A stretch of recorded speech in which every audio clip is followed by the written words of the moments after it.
যে কোনো সম্পর্কের ভিত্তি হচ্ছে বিশ্বাস। বিভিন্ন কারণে সেই বিশ্বাস নষ্ট হতে পারে। কারো কোনো কথা, আচরণ বা কার্যকলাপের কারণে সাধারণত বিশ্বাস নষ্ট হয়। এজন্য উভয় পক্ষেরই ধৈর্য, বোঝাপড়া এবং প্রতিশ্রুতির প্রয়োজন।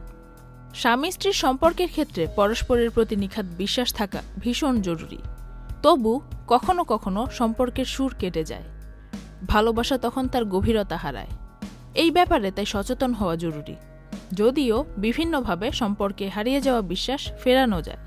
বর্তমানে দম্পতিরা একে অপরকে একাধিক প্রশ্নে জর্জরিত করেন। এই প্রশ্নের স্রোতে ভাটা পড়ে বিশ্বাসে। এখন থেকে এই অভ্যাস বদলান। নানা বিষয়ে অহেতুক প্রশ্ন করা বন্ধ করুন। সঙ্গী নানা প্রশ্ন করার আগেই নিজেই সব কথা বলে দেওয়ার চেষ্টা করতে পারেন। এতে আপনার প্রতি তার বিশ্বাস গাঢ় হবে।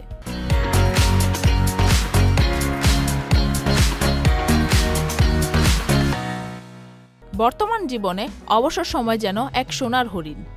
কর্মক্ষেত্রে ব্যস্ততায় কেটে যায় সারাদিন। তারপর ক্লান্ত দেহে বিশ্রাম। একে অপরকে আর সময় দেওয়া হয় না। ফলে একে অপরের প্রতি বিশ্বাস, ভরসা তলানিতে গিয়ে ঠেকে। এমনটা হলে এবার একটু সময় বের করার চেষ্টা করুন। অফিস থেকে ফিরে অন্তত কিছুটা সময় সঙ্গীর সঙ্গে কথা বলুন। ছুটির আগের রাত দুজনে মিলে উপভোগ করুন। দেখবেন সম্পর্কে বিশ্বাস ফিরেছে। বিয়ে হয়ে গেছে বলে আর প্রেম করা যাবে না, এমনটা কিন্তু একদমই ঠিক নয়। বরং বিয়ের পর আরও বেশি প্রেম করা উচিত। সপ্তাহান্তে সময় পেলেই একটু বেরিয়ে পড়ুন। চা ফুচকা খান দুজন মিলে, কিংবা রিকশায় ঘুরুন। দুজন মিলে কিছু সময় প্রাণ খুলে গল্প করুন। এতেই সমস্যার সমাধান হতে পারে। দাম্পত্য একটা সময় অভ্যাসে পরিণত হয়। সেখানে কেবল একসঙ্গে থাকা হয়, ভালোবাসাটা আর থাকে না।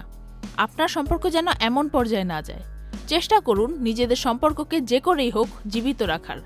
কথায় হোক বা কাজে সঙ্গী যেন আপনার ভালোবাসা টের পায়। কোনো সম্পর্ক তলানিতে গিয়ে পৌঁছালে শুরু হয় নিয়মিত ঝগড়া। এই ভুল করা যাবে না। চেষ্টা করুন ঝগড়ার প্রকোপ কমানোর।